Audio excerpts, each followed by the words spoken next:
আল্লাহ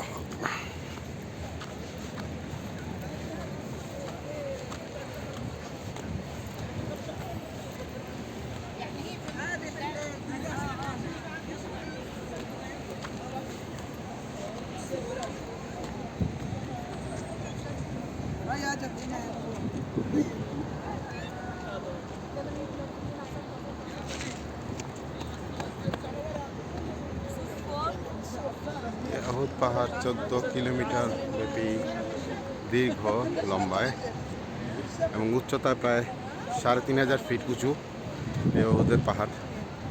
আমরা কিন্তু এটা পাহাড়ের ঠিক উল্টো দিকে একটি ছোট্ট পাহাড়ে অবস্থান করছি।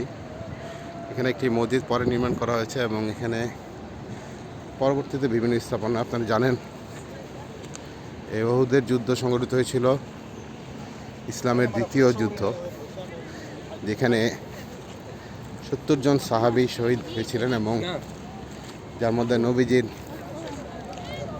চাচা হযরত হামজা রাদিয়াল্লাহু আনহু ছিলেন।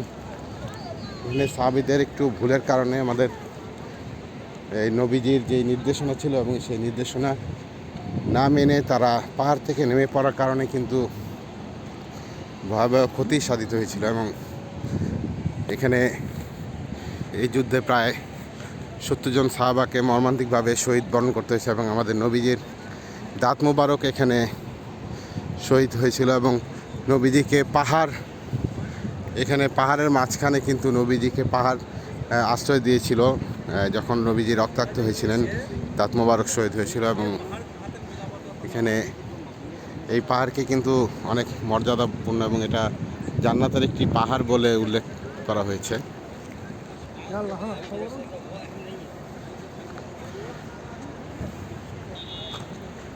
আপনারা দেখতে পাচ্ছেন দূরে এখানে একটি কবরস্থান রয়েছে। আসসালামু আলাইকুম। ওর এখানে 70 জন সাহাবার শায়িত আছেন, যার মধ্যে হযরত হামজা রাদিয়াল্লাহু আনহু রয়েছেন, নবীজির চাচা। উনি এইখানে শায়িত আছেন।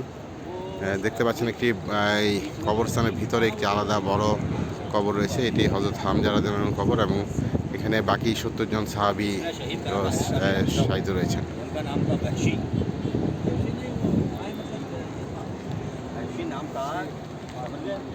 नाम था वैसे ही ने जो है शरीफ करने के बाद